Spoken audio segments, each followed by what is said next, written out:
Hi everyone, welcome to our channel where we help your real estate investments work harder for you. I'm Samantha from Elevate Realty in Toronto. The real estate environment in Toronto has been morphing since COVID hit, and there's been one trend that we've been seeing on repeat. In this video, I caught up with Elevate's broker record, Nick Vrysellas, as he's in the process of one of these so that he can shed some insights into this. I know you've seen a lot of real estate cycles, and with COVID, things are changing again. What are the biggest trends in real estate in Toronto right now? What we've been noticing in the latest trends is that people in condos felt crammed during the COVID period. Seeing that this has been dragging on longer and longer, they're looking for houses. In particular, houses that have basement apartments that can help subsidize the additional costs. And then they get more living space with backyard and all that. So Nick, if people don't have enough capital, but they're looking to buy a house, what would you recommend? I want to tell them that not to be discouraged that they feel that they have to go out into the suburbs and come all the way back into Toronto. There are many areas in Toronto that are still under $1 million and still obtainable at today's income that people are making, double incomes, and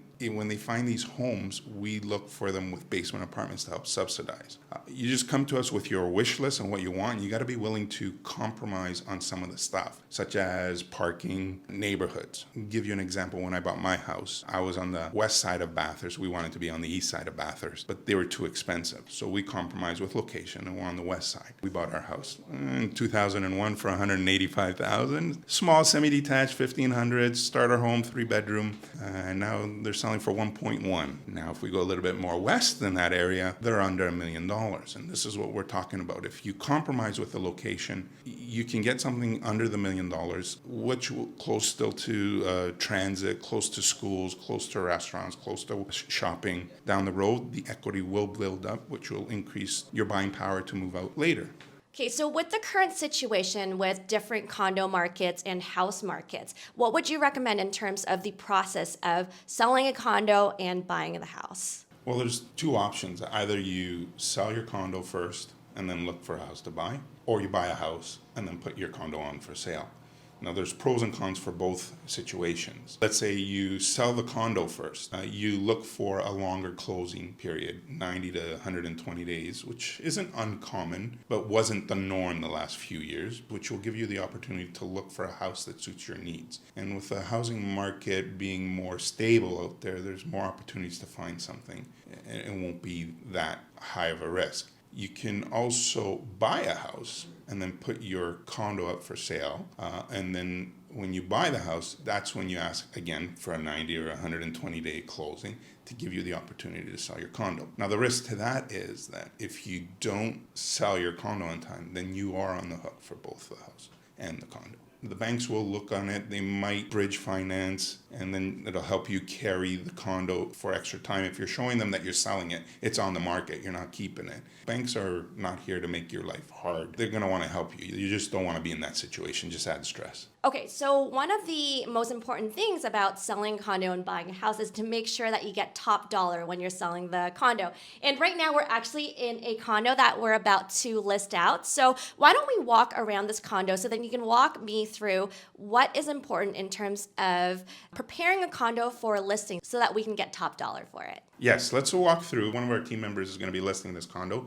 So they're in the middle of it, getting it prepared. So it's going to be a little bit upside down, but we'll walk through it and we'll point out what we're doing to get it ready for the market. First of all, we're standing in a 2-bedroom condo in Liberty Village. We're in the bedroom. This bedroom used to be full of furniture. The bed was big and it was all old furniture. So what they're doing now is what stage 1 should be in any sale of a house or a condo is declutter. Get rid of everything that's old, that's dated. It does affect the buyer if you're leaving dated furniture. When we first came in here, the light fixtures, although they were good, they were very dim. The colors on the wall were darker or older choice that were popular and not popular nowadays. We got new light fixtures to add brightness. That's just here. So before, working in the kitchen was a little bit dark. So now it's nice and bright and you can work. They painted it an open white color to make the space feel bigger. You'll notice as soon as you walk into this room, the wow factor of the windows and the lighting, you don't want to ruin it with like old furniture such as this. Like if you come on the front end from here, you'll notice. And that's how it was, because it was an elderly person living here. but you want to sell to the young, the hip in this neighborhood in Liberty Village. You want to show them. And why ruin something like this when they'll come in, they'll look at it and go, not that.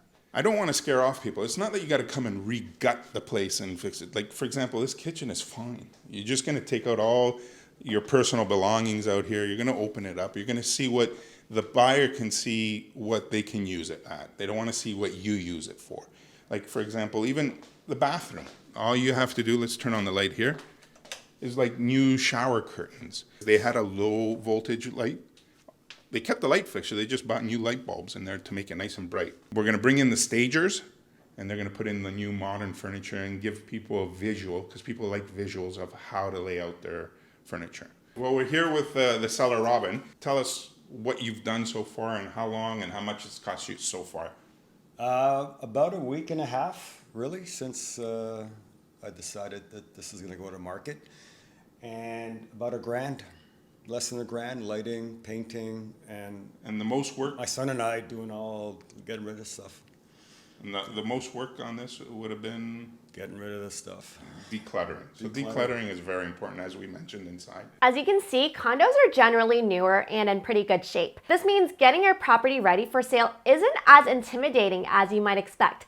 The key really is to clear out your personal belongings and have a really good stager to put your condo's best foot forward. And since our video recording, all of this has been done and it just got listed on the market for sale. If you need help selling your condo and want to buy a house with basement apartment potential, let's connect. You can reach us by hitting the link in the description below. Finally, if you find this video useful, please give us a thumbs up and help us out by sharing it on your social media and tag us at Elevate Realty CA.